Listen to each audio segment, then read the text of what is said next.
सत्संग जैसे कि आप सभी जानते हैं कि सेवा बड़े ही ऊंचे भाग्य वालों को मिलती है जी। इसलिए हमें गुरु घर से अगर सेवा का हुक्म आ रहा है तो हमें बिना हिचकिचाए और बिना कुछ सोच समझे सेवा के लिए जाना चाहिए, क्योंकि सेवा ना जाने कौन सा कर्म ऐसा होता है हमारा जिसके सौभाग्य से हमें गुरु घर की सेवा मिलती है। और गुरु घर सेवा करना इसका मतलब है कि मानुष देह में आकर हमारा जीवन सफल करना, यानी कि वहाँ पर जो प्रेम प्यार से और निस्वार्थ भाव से हम गुरु घर में हम श्रमदान यानी कि हमारा समय का दान करते हैं, वहाँ बड़े ही अच्छे भाग्य से हमें सेवा करने का मौका मिलता है और बड़े ही ऊंची किस्मत होती है जो हम गुरु घर जाकर सेवा कर पाते हैं। अब हमें इसमें कोई भी तर्क वितर्क नहीं लगाना चाहिए कि गुरु घर हम जाएंगे सेवा करेंगे तो वहाँ से हमें यह लाभ मिलेगा।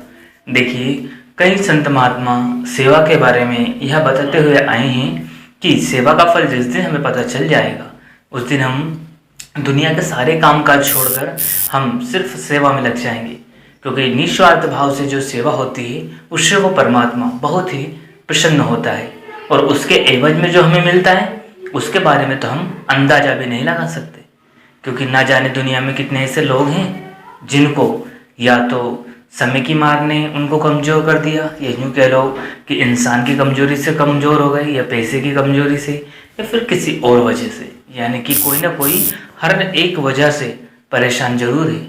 और वह जब गुरु घर आता है और वहाँ पर देखता है कि बड़े प्रेम प्यार से उनको सेवा मिल रही है, सभी अच्छे से उनसे बोल रहे हैं, प्रेम कर रहे हैं और मालिक के भजन बंदगी पर जोर दिया जा रहा है, वहाँ पर उनसे कोई रुपया पैसा या फिर कुछ भी ऐसा भेदभाव नहीं हो रहा है कि उनके पास जो रुपया पैसा नहीं है तो वह कमज़ोर समझे, या फिर अमीर गरीबी की कोई बात ही नहीं होती। जो गुरु घर का माहौल होता है वह एक अपने अलग ही रंग में होता है। वहाँ पे चाहे कोई अमीर हो या गरीब हो, कोई किसी धर्म का हो किसी जाति का हो, किसी से कोई भेदभाव कभी होता ही नहीं। और तो और जब संगत बाबा जी का भंडारा होता है, जब लाखों में संगत आती है तो वहाँ पर कोई भी धक्का मुक्की तक नहीं करता। अगर गलती से किसी को धक्का मुक्की लग भी जाए तो बड़े ही प्रेम प्यार से राधा स्वामी करके मुस्कुराते हुए आगे बढ़ जाते हैं। अब ऐसा माहौल कहाँ होता है? ऐसा माहौल वहाँ होता है जहाँ सिर्फ प्रेम ही प्रेम हो। और परमात्मा कहाँ बसता है? प्रेम में। यानी कि अगर हमें चारों तरफ सिर्फ प्रेम ही प्रेम नजर आए और उस कुल मालिक की सेवा सुमरन नजर आए तो वहाँ परमात्मा जरूर रहता है। इसलिए हम देखते हैं बड़े बड़े सत्संग होते हैं, वहाँ पर हमें किसी भी प्रकार की कोई भी ऐसी अनहोनी बातें सुनाई नहीं देती, बल्कि लाखों की संगत आती है, लंगर भी करती है, सत्संग भी सुनती है और तो ट्रैफिक तक जाम नहीं होता। बड़े ही प्रेम प्यार से वहाँ की संगत निकलती है, किसी को कोई परेशानी नहीं होती। अब यहाँ प्रेम ही तो है। और हम अगर परमात्मा को कहीं ढूंढने निकले तो सबसे पहले हमारे अंदर जो चीज़ जरूरी है वह है प्रेम। प्रेम अगर है तो परमात्मा हमें जरूर मिलता है। तो कोशिश करें कि प्रेम से परमात्मा को खोजें, यानी कि हर एक जीव जंतु पशु पक्षी हर एक जो इंसान अपने लिए या फिर यूँ कह लो कि भगवान ने जो सृष्टि पे बनाई हुई है वो हर एक चीज़ से प्रेम करना चाहिए और प्रेम से रहना चाहिए। घर का वातावरण भी प्रेम में होना चाहिए ताकि हर एक अपनी बात को अच्छे से रख सके और घर का माहौल इतना सुंदर और इतना प्यारा बन सके कि भजन बंदगी में हमारा मन लग सके। अगर ऐसा हमारा घर का वातावरण होगा, हमारा माहौल होगा, तो हमें कहीं बाहर भटकने की ज़रूरत नहीं रही, क्योंकि हुजूर महाराज जी और जो मौजूदा सरकार बाबा जी महाराज हैं वहाँ भी कहते हैं कि सबसे बड़ा आश्रम गृहस्थ आश्रम है।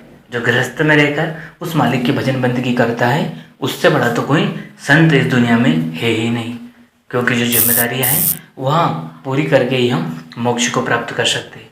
तो आज हम जो वीडियो आपके लिए लेकर आए थे यह था प्रेम में ही परमात्मा, यानी कि बाबा जी महाराज जी भी हमेशा कहते हैं कि बेटा सबसे प्रेम करो, और प्रेम करेंगे वातावरण रहेगा तो भजन सुमरन भी जम के होगा। तो कोशिश करें कि प्रेम प्यार का वातावरण बनाए और भजन बंदगी में मन को लगाए रखें, ताकि वह मालिक आज नहीं तो कल प्रेम के वशीभूत होकर हमसे मिलने चला आए। इसी के साथ अपनी वाणी को विराम देते हैं, फिर मिलते हैं किसी और वीडियो में। तब तक आप जी अपना और अपनों का ध्यान रखें। अगर वीडियो पसंद आया हो तो लाइक कीजिएगा, शेयर कीजिएगा और चैनल को सब्सक्राइब करके बेल आइकन को प्रेस कर ले, जिससे कि आपको ऐसे वीडियो मिल सके जी। अंत में आप सभी को प्रेम भरी राधा स्वामी। शुक्रिया। Take care.